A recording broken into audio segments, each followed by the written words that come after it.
Hello students. So maximum students का मुझे message आ रहा है कि सर ये सेमेस्टर में हमें सबसे डिफिकल्ट सब्जेक्ट लग रहा है BEE।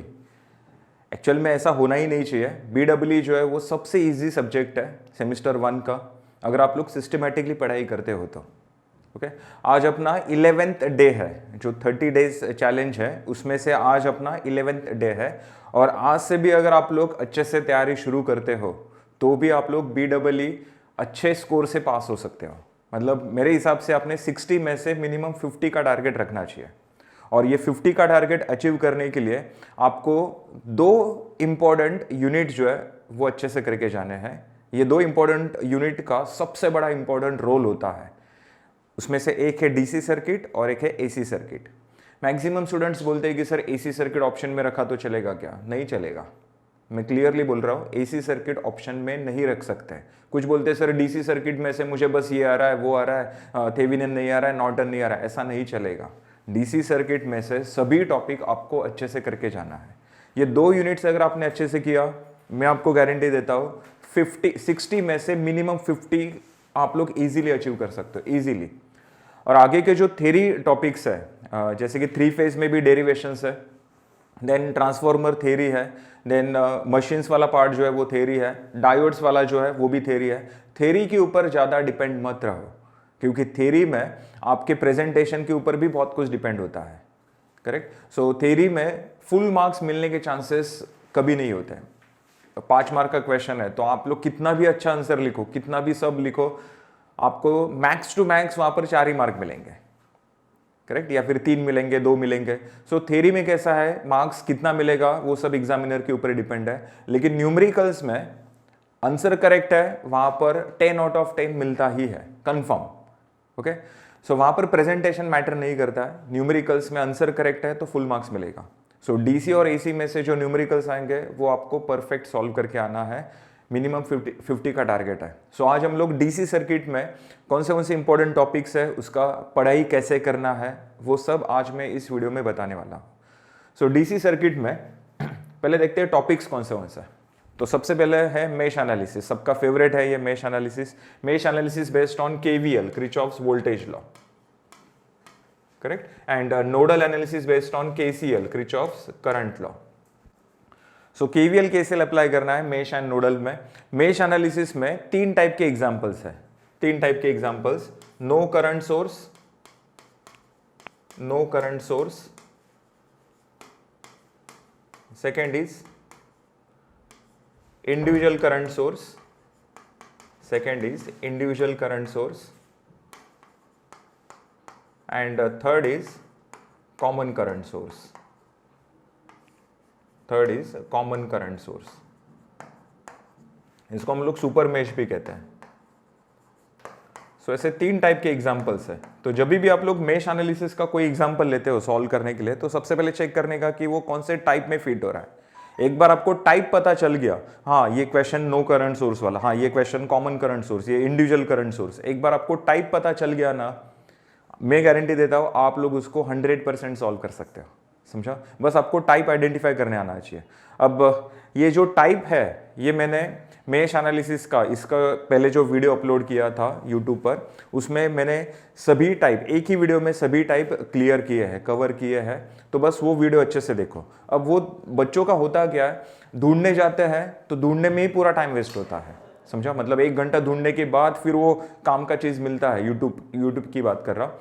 सो काम का वीडियो मिलता है और फिर तब तक अपना मूड गया रहता है। समझा? तो इसके लिए देखो मैंने डिस्क्रिप्शन बॉक्स में टॉपिक वाइज सभी वीडियोस का लिंक वहाँ पर अपलोड किया है, जो कि यूट्यूब पर ही है। तो आपको कहीं पर भी नहीं जाना है, डायरेक्ट डिस्क्रिप्शन बॉक्स में जाना है। मेश एनालिसिस के आगे जो लिंक दिख रहा है उसके ऊपर क्लिक करना है। बस आज के आज मेश एनालिसिस कंप्लीट कर दो। सो 3 टाइप के एग्जांपल्स है, no current source, individual current source, common current source. Next nodal analysis.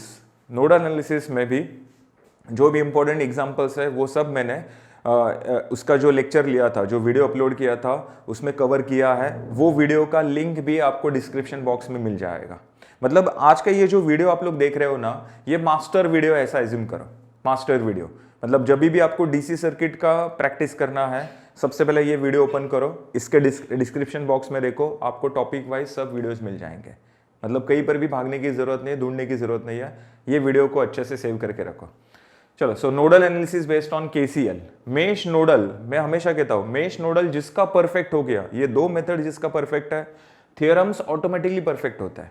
क्योंकि सुपरपोजिशन थ्योरम जो है, सुपरपोजिशन थ्योरम, इसमें आपको मेश या फिर नोडल दोनों में से किसी एक को ही अप्लाई करना है। अगर दोनों को अप्लाई किया तो भी चलेगा, किसी एक को ही अप्लाई किया तो भी चलेगा। जनरली होता क्या है, सुपरपोजिशन थ्योरम में मैक्सिमम लोग मेश को ही यूज करते हैं। नो प्रॉब्लम, क्या फर्क पड़ता है, हमें तो आंसर चाहिए, फिर वो मेश से सॉल्व करो या फिर नोडल से सॉल्व करो। सो सुपरपोजिशन थ्योरम में हम लोग एट ए टाइम एक ही सोर्स एक्टिव रखते हैं। सपोज मेरे सर्किट में 2 वोल्टेज सोर्स है और एक करंट सोर्स है, टोटल नंबर ऑफ सोर्सेज 3 है। सो फर्स्ट स्टेप में क्या करेंगे, फर्स्ट वोल्टेज सोर्स एक्टिव रखेंगे, तब उस टाइम सेकेंड वोल्टेज सोर्स को शॉर्ट सर्किट से रिप्लेस करेंगे, करंट सोर्स को ओपन सर्किट से रिप्लेस करेंगे। फिर सेकेंड स्टेप में सेकेंड वोल्टेज सोर्स को एक्टिव रखेंगे, जिसमें first voltage source short circuit से रिप्लेस करेंगे, करंट सोर्स ओपन सर्किट से रिप्लेस करेंगे। एंड थर्ड स्टेप में करंट सोर्स एक्टिव रहेगा, first voltage source second voltage source दोनों को शॉर्ट सर्किट से रिप्लेस करना है। करेक्ट, 3 स्टेप्स हो गए। एंड स्टेप नंबर 4 में क्या करना है, आपको तीनों स्टेप में जो आंसर मिला है उसका एडिशन करना है। मतलब यहां पर नंबर ऑफ स्टेप्स जो है वो नंबर ऑफ सोर्सेस के ऊपर डिपेंड है। इमेजिन करो आपके पास 4 वोल्टेज सोर्स है, एक करंट सोर्स है, टोटल नंबर ऑफ सोर्सेस कितना हुआ, 5। एक स्टेप में एक ही सोर्स एक्टिव रखोगे, मतलब 5 सोर्सेस के 5 स्टेप्स आ गए। एंड स्टेप नंबर 6 क्या रहेगा, सबका एडिशन। मतलब आपके सर्किट में जितने सोर्सेस है उससे एक स्टेप ज्यादा सॉल्व करना है सुपरपोजिशन थ्योरम में। नंबर ऑफ सोर्सेस 4 है तो 4 + 1 5 स्टेप्स में प्रॉब्लम कंप्लीट करना है। तो सुपरपोजिशन थ्योरम परफेक्ट आने के लिए मेश नोडल आपको परफेक्ट करना है। फिर उसके बाद आते हैं Thevenin's, Norton's and maximum power. अब इसको भी कहीं पर भी ढूंढने की जरूरत नहीं है, डिस्क्रिप्शन बॉक्स में देखो, सुपरपोजिशन थ्योरम के आगे एक वीडियो का लिंक आपको दिख रहा है, बस वो वीडियो अच्छे से देखो, बस सुपरपोजिशन थ्योरम मैटर कंप्लीट हो गया। करेक्ट, मैटर क्लोज कर दो उसको। नेक्स्ट है Thevenin's theorem, Norton's theorem, maximum power transfer theorem. अब ये तीनों में से किसी एक के ऊपर ही क्वेश्चन आएगा, ये तीनों में से किसी एक के ऊपर ही क्वेश्चन आएगा। अब ऐसा क्यों, क्योंकि ये तीनों स्टेप्स के तीनों थ्योरम्स के जो स्टेप्स है ना वो 99% सिमिलर है। मतलब जिसको थेवेनिन थ्योरम आता है उसको नॉर्टन तो 100% आता है, मैक्सिमम पावर 100% आता है। नॉर्टन जिसको आता है, अब कुछ लोग क्या बोलते हैं, सर मुझे थेवेनिन आता है, नॉर्टन नहीं आता। ये ऐसा कैसे बोल सकते हो तुम लोग, ऐसा बोल ही नहीं सकते। सो जिसको थेवेनिन आता है उसको Norton maximum power transfer theorem 100% आता ही आना ही चाहिए। क्लियर, जिसको नॉर्टन आता है उसको Thevenin maximum power transfer theorem आएगा। सो ये तीनों थ्योरम्स के मैंने वीडियोस ऑलरेडी अपलोड करके रखे हैं यूट्यूब चैनल पर, और उसका लिंक डिस्क्रिप्शन बॉक्स में आपको दिख जाएगा। करेक्ट, और हाँ सबसे इंपॉर्टेंट, थेवेनिन्स थ्योरम में आपको स्टेप नंबर 1 है calculation of RTH, then step number 2 calculation of VTH, जिसके लिए आपको नोडल यूज करना है, एंड स्टेप नंबर 3 है कैलकुलेशन ऑफ IL, जिसमें आपको थेवेनिन इक्विवेलेंट सर्किट ड्रॉ करना है, series combination of VTH, RTH and RL। Norton theorem में सेम वैसे ही है, स्टेप नंबर 1 में RN कैलकुलेट करना है, नॉर्टन इक्विवेलेंट रेजिस्टेंस, स्टेप 2 में IN, नॉर्टन इक्विवेलेंट करंट, जिसके लिए मेश एनालिसिस यूज करना है, एंड थेवेनिन में VTH कैलकुलेट करने के लिए नोडल यूज करना है, एंड स्टेप नंबर 3 में IL कैलकुलेट करना है, जिसमें नॉर्टन इक्विवेलेंट सर्किट ड्रॉ करना है। अब इसके पहले जो मैंने थेवेनिन नॉर्टन का वीडियो अपलोड किया था उसमें मैंने एक स्टोरी बताया था, ये थ्योरम्स याद रखने के लिए मैंने आपको एक काल्पनिक स्टोरी बनाया है, वो स्टोरी उसमें बताया था। इवन मैंने उस वीडियो में बोला भी है कि ये स्टोरी आपको कैसा लगा, कमेंट बॉक्स में मुझे रिप्लाई चाहिए। सो बहुत सारे बच्चों ने मुझे कमेंट बॉक्स में रिप्लाई दिया है, स्टोरी एक्सेलेंट लगा उनको, और वो स्टोरी की वजह से दोनों थ्योरम के जो स्टेप्स है ना वो ऑटोमेटिकली उनके दिमाग में फिट हो गए। मतलब कुछ याद करने की जरूरत ही नहीं पड़ती। जैसे पिक्चर का स्टोरी, पिक्चर देखने के बाद आप लोग उसको रट्टा मारते हो क्या, अरे नहीं, हाँ ये हीरो है, हाँ ये हीरोइन की बहन है, हाँ ये हीरो की मम्मी है, ऐसा आप लोग रट्टा मारते हो? नहीं, पिक्चर देखते ही पता चलता है। और 5-6 साल के बाद भी आप लोग बता सकते हो कि अरे उस हीरो की मम्मी कौन थी, हीरो की बहन कौन थी, हीरोइन कौन थी, ये सब आप लोग याद करने की जरूरत नहीं पड़ती। समझा? तो सेम वैसे ही मैंने जो स्टोरी बताया थेवेनिन्स एंड नॉर्टन्स का, उसकी वजह से जो स्टेप्स है ना वो ऑटोमेटिकली आपके दिमाग में फिट हो जाएंगे। सो आज भी मैं आपको रिक्वेस्ट करूंगा कि वो वीडियो देखने के बाद कमेंट बॉक्स में जो स्टोरी मैंने बताया वो आपको कैसा लगा वो बताना मत भूलो। एंड नेक्स्ट है star delta transformation. So star delta transformation मैं हमेशा लास्ट में सॉल्व करता हूँ, मैं हमेशा लास्ट में उसका तैयारी करता हूँ। क्यों?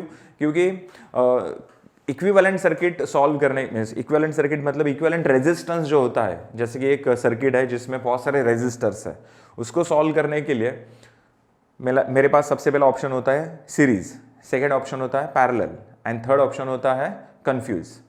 अगर मैं कंफ्यूज हूँ तो वो 4 स्टेप्स में फॉलो करता हूँ। Step number 1 number of node, second है इक्विपोटेंशियल नोड, थर्ड है सिंप्लीफिकेशन एंड फोर्थ है series parallel circuit rules. Correct? तो सीरीज, पैरेलल, कंफ्यूज, और कंफ्यूज के बाद भी एक ऑप्शन होता है star delta transformation. Correct? Star delta transformation मतलब क्या? स्टार डेल्टा ट्रांसफॉर्मेशन जो है ये आपका लास्ट ऑप्शन होना चाहिए, लास्ट ऑप्शन होना चाहिए। मैक्सिमम लोग क्या करते हैं मालूम है? कोई भी सर्किट दिखा ना, सबसे पहले स्टार डेल्टा के बारे में ही सोचते हैं, हाँ इसको स्टार टू डेल्टा करना है या फिर डेल्टा टू स्टार करना है, वहीं पर कंफ्यूज होता है। ये स्टार डेल्टा अप्लाई करने से आपका प्रॉब्लम इजी होना चाहिए, सॉल्व होना चाहिए। कुछ लोग क्या करते हैं, पहले ही स्टेप में स्टार डेल्टा अप्लाई करते हैं, जिससे वो प्रॉब्लम सॉल्व होने की जगह और कंफ्यूज मीन्स कॉम्प्लेक्स बन जाता है, डिफिकल्ट बन जाता है, आगे सॉल्व होता ही नहीं है। तो इसलिए मैं हमेशा स्टार डेल्टा को सबसे लास्ट में पढ़ाता हूँ, उसका प्रिपरेशन आपको लास्ट में करना है। उसका 2 डेरिवेशन है, एक है डेल्टा टू स्टार और एक है स्टार टू डेल्टा, वो सब डिस्क्रिप्शन बॉक्स में वीडियोस अवेलेबल है। एंड लास्ट है सोर्स ट्रांसफॉर्मेशन, जिसका थेवेनिन नॉर्टन हुआ है ना, उसको सोर्स ट्रांसफॉर्मेशन 100% आएगा। थेवेनिन थ्योरम में सोर्स ट्रांसफॉर्मेशन अप्लाई करो, नॉर्टन मिलेगा, नॉर्टन में सोर्स ट्रांसफॉर्मेशन अप्लाई करो, थेवेनिन मिलेगा। सोर्स ट्रांसफॉर्मेशन मतलब क्या? Voltage source and series resistance है तो उसको current source and parallel resistance में कन्वर्ट करना है। एंड सेम वैसे उल्टा भी कर सकते हो आप लोग। करेक्ट?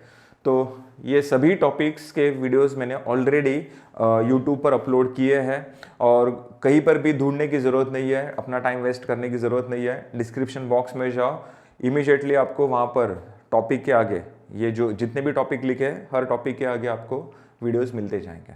ओके? और सबसे इम्पोर्टेंट, ये वीडियो आपको कैसा लगा कमेंट बॉक्स में लिखना मत भूलो।